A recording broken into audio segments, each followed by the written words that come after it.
Well, hi, everybody. I'm Don Stewart, and welcome to our second edition of Breaking News for this Saturday, the 28th day of June, 2025.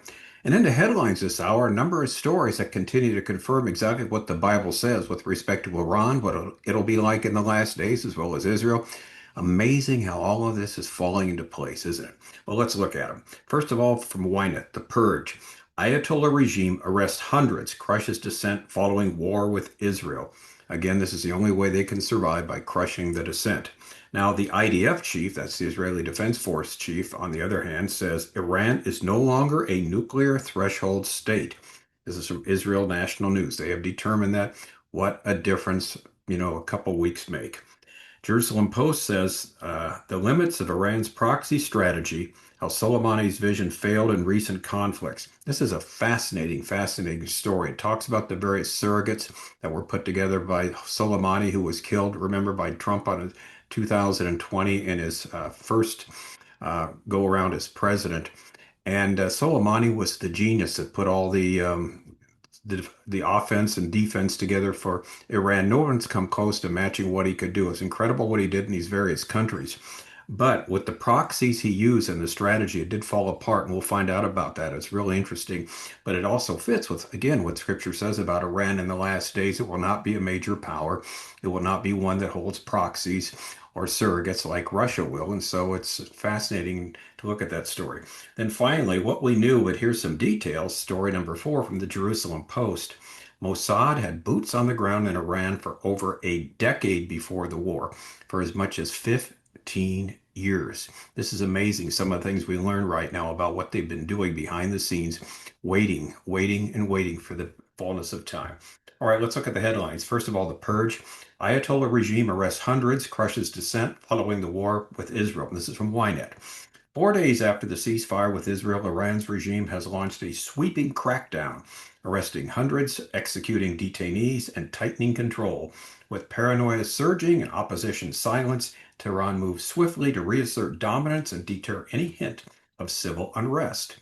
All right. Basically, they held massive funerals. We talked about that for senior officials that were killed in the war after the ceasefire. And the Iran regime continues to aggressively target internal dissent now. Once the funerals are over, they're looking at those internally who would like to dissent against them. Like a wounded animal, Iran is hunting down every perceived threat with lethal force, said Hadi Ghaemi, director of the Center for Human Rights in Iran, CHRI, who urged international action against these violations.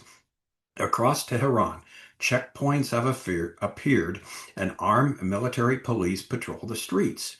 According to Amnesty International, more than 1,000 people have already been detained, with hundreds being arrested every day. The organization expressed deep concern over what is described as hasty and blatantly unfair trials for detainees, calling the regime's behavior a misguided show of strength. The Wall Street Journal reported searches of vehicles, phones, and computers, and said that the regime quickly announced the execution of at least 6 men. Amid the fears of civil unrest and rebellion, Iranian sources claim that, quote, Mossad is receiving assistance from operatives inside Iran. And we're going to see that in our fourth story today. Allegedly, Israeli missile and drone assembly hubs were discovered within Iranian territory and used by Israel during the strikes. Iranian analyst Mohammed Ali Shabani claimed that 90% of Mossad operatives in Iran are Iranian citizens. You get that 90% of the Mossad operatives are actually Iranian citizens. Adding the big question is, who are they? Right now, fingers are pointing everywhere. Iranian Nobel Peace Prize laureate and human rights activist Narges Mohammadi warned that the situation for the Iranian people is more dangerous now than before the war. A leading opposition figure who was previously jailed and reportedly beaten in Israel's bombing of Evin prison, Mohammadi stated, the regime will do whatever it takes to maintain control and is taking harsh measures. The newspaper described the atmosphere in Iran as paranoia, especially after the Mossad's deep infiltration was exposed through high-profile assassinations and commando raids on Iranian soil. As civilians try to return to normal life, the regime continues announcing mass arrests of alleged quote-unquote agents, urging citizens to report any suspicious conversation and publishing guides on how to identify spies. Citizens are being instructed to watch if neighbors leave their homes at odd hours, to observe people wearing masks, hats, or sunglasses, and to be alert to signs like metallic noises coming from homes. Allegedly, spies may live in houses where curtains stay closed even during the day.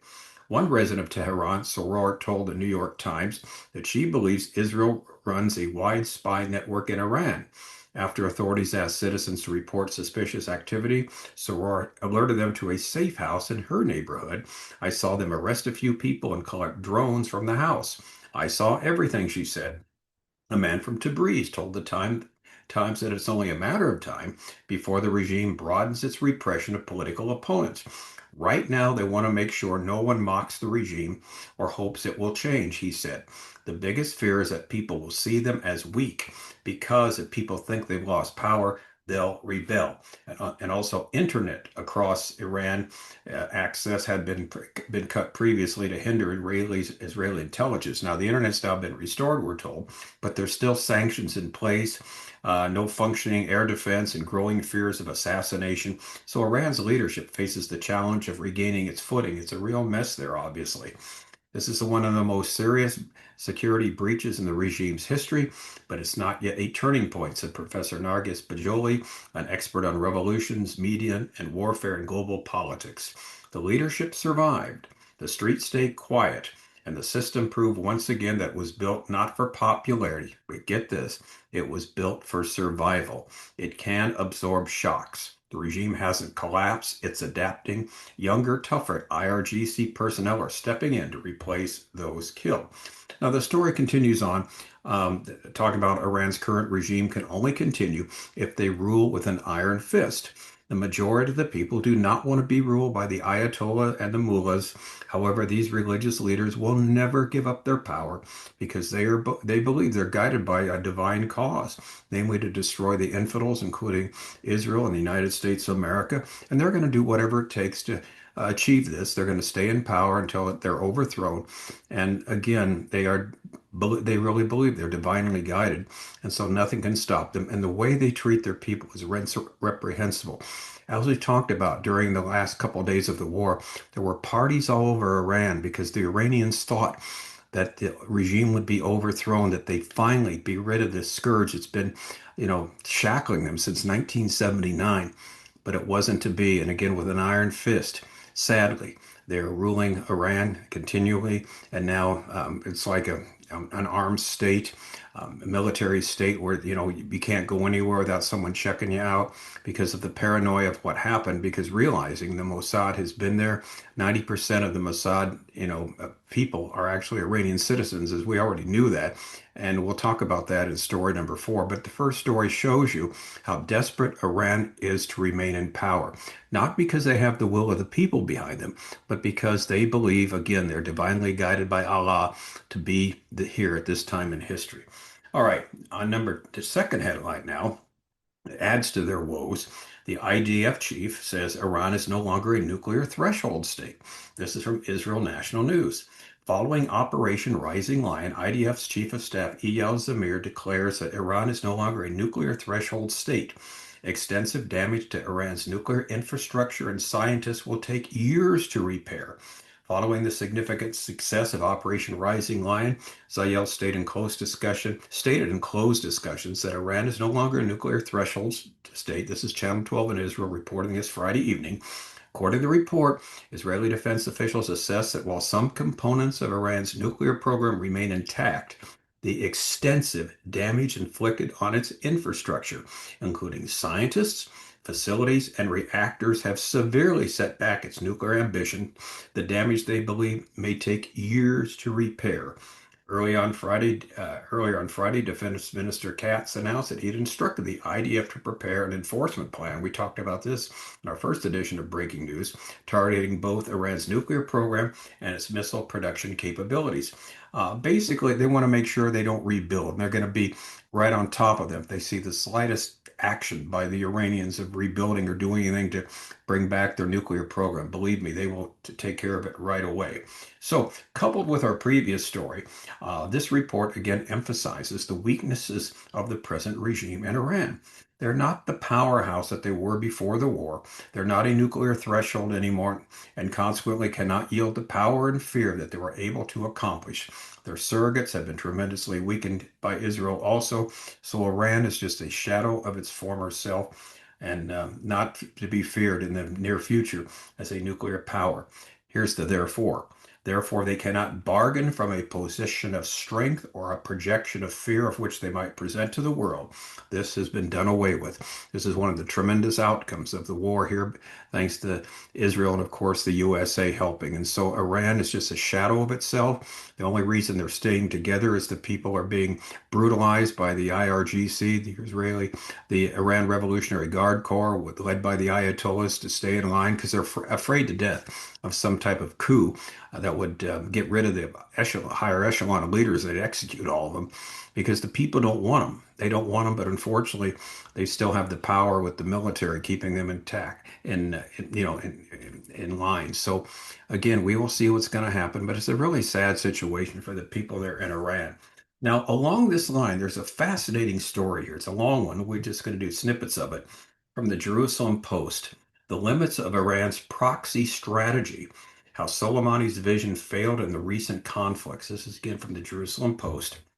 Behind the lines, the flaw in Soleimani's plan seems to be that he assumed that religious and ideological loyalties would win out over local self-interest. And here's the story. Iran's strategy for gaining hegemony in the Middle East consists of three main components: the nuclear project, the ballistic missile program, and the maintenance of a network of proxy political military organizations as a tool of policy across the region. The first two elements of this strategy have been significantly diminished, though not destroyed, in the last 12 days of fighting between Israel and Iran. Of course, that's their nuclear project and their ballistic missile program. Now, here's where it's really fascinating. The third component, the proxies, remain largely outside of the arena over the last 2 weeks.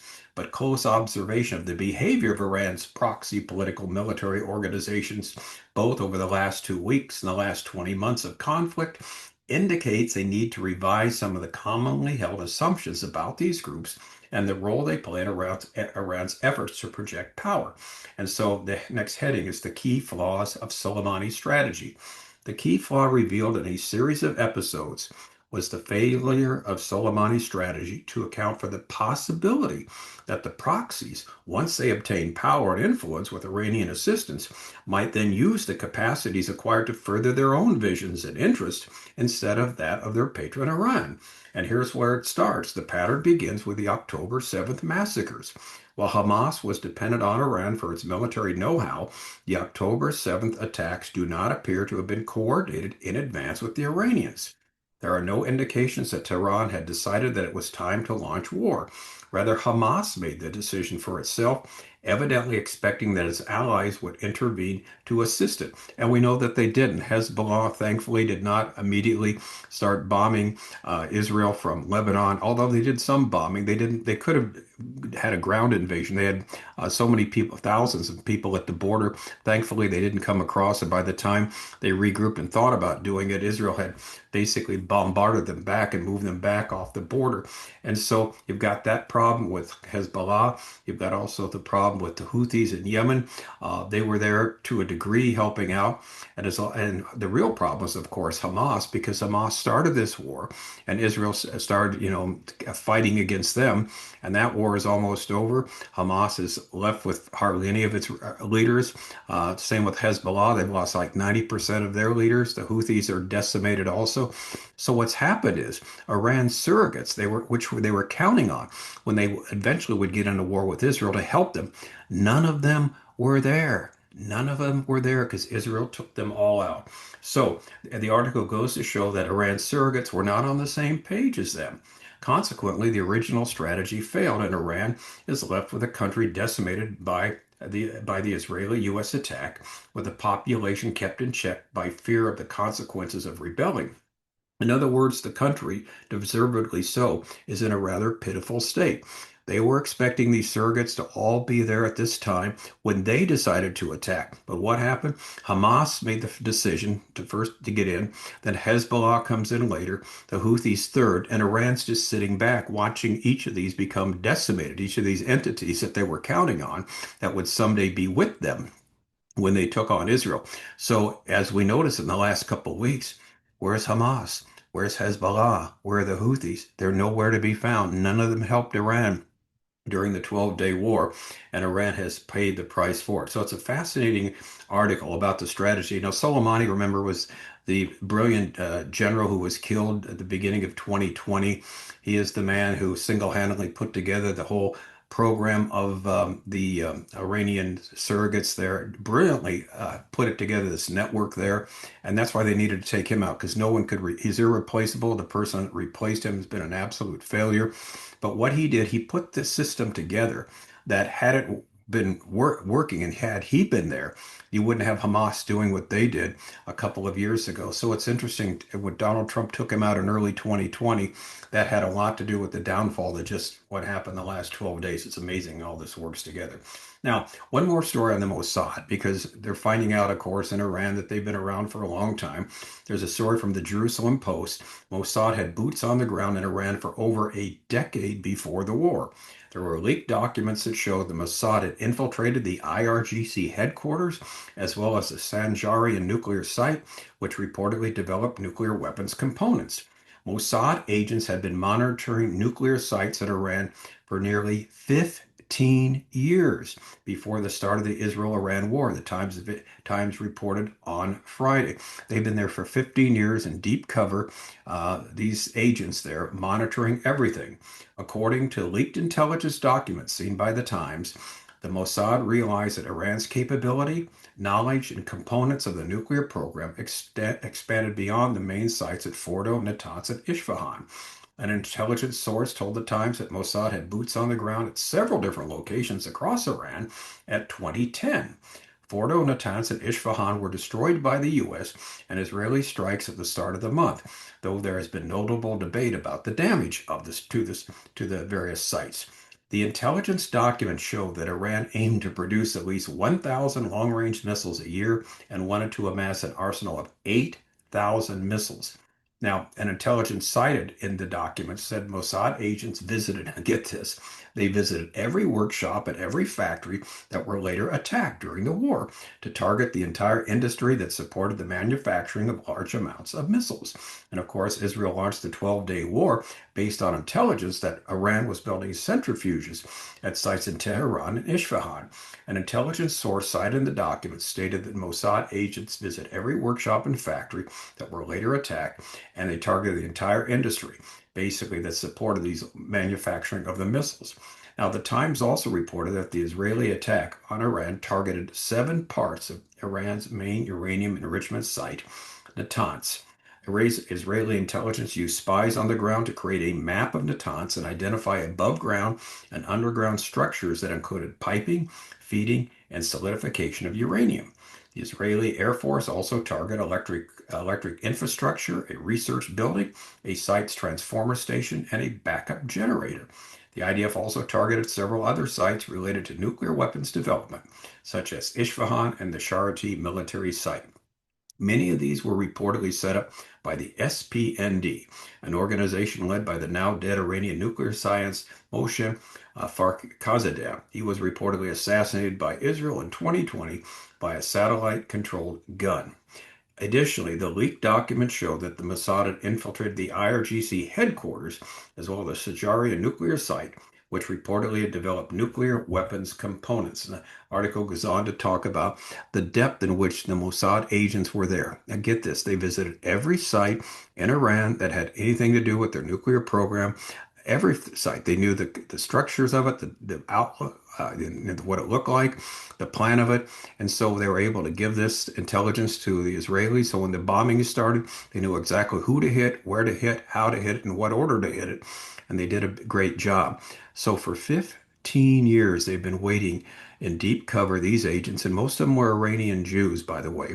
We know that. The article also went on to say there was discovery that was recently made there that led to the hurry up nature of the attacks, that Iran was ready to produce a detonator, which is not far away from getting a bomb ready to go. So anyway, it had to happen now, and it's amazing how it's all happened. But here again, for us, is the bottom line: as Bible believing Christians, Iran is not going to be the power that it wanted to be.